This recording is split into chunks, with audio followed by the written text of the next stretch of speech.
Martin Luther King Jr. and the unfinished work of nonviolence. King's instant critique of the insidious and progressive nature of violence remains more relevant than ever. Backrotis J. Evans, in one of his final essays, Martin Luther King Jr. stressed his absolute commitment to non-violence. He insisted, "I plan to stand by non-violence because I have found it to be a philosophy of life that regulates not only my dealings with the struggle for recall justice, but also my dealings with people, with my own self." King had urged from the beginning of his campaign agents recall operation that there were definite social consequences of non-violence. He also agreed that the individual fight to instill and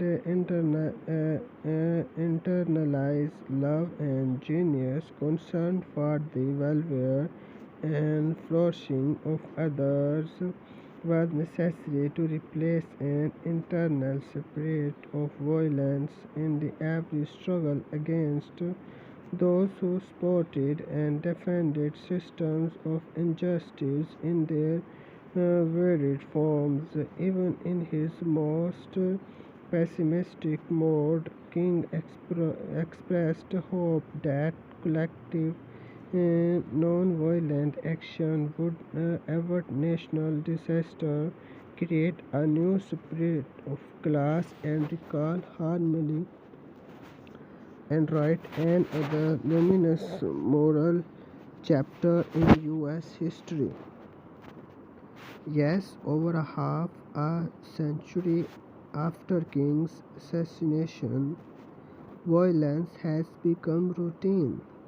Not only routine, but public, gruesome, callous, and spectacular. AR-50s used to murder children and destroy families. Their names and faces induce trauma, leaving one feeling helpless and impotent before the long and cruel tentacles of violence. We have come to accept it. We tick off numbers.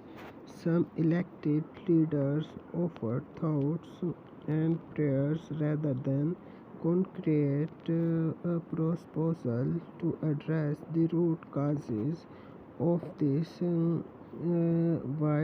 widespread violence, and yet the killing and the proliferation of guns continue.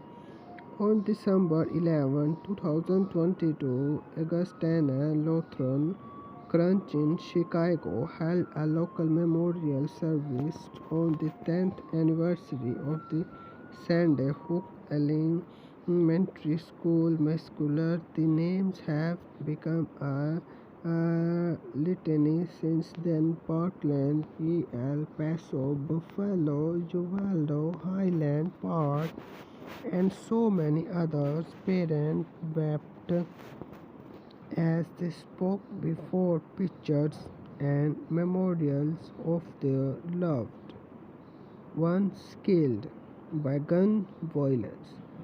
The mayor spoke of what more we can do.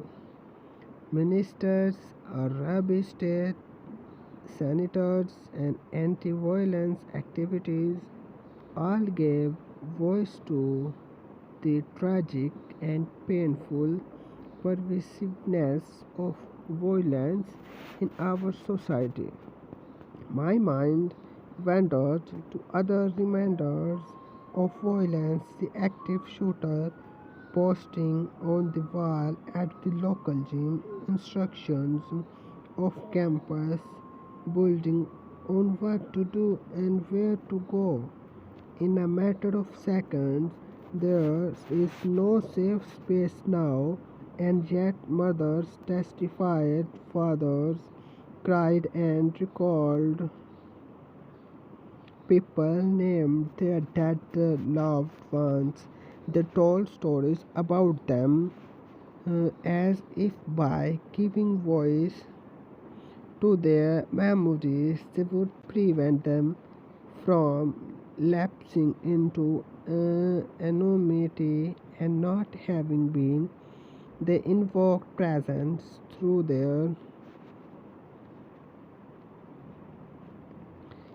their proximity of the grasping hand of death.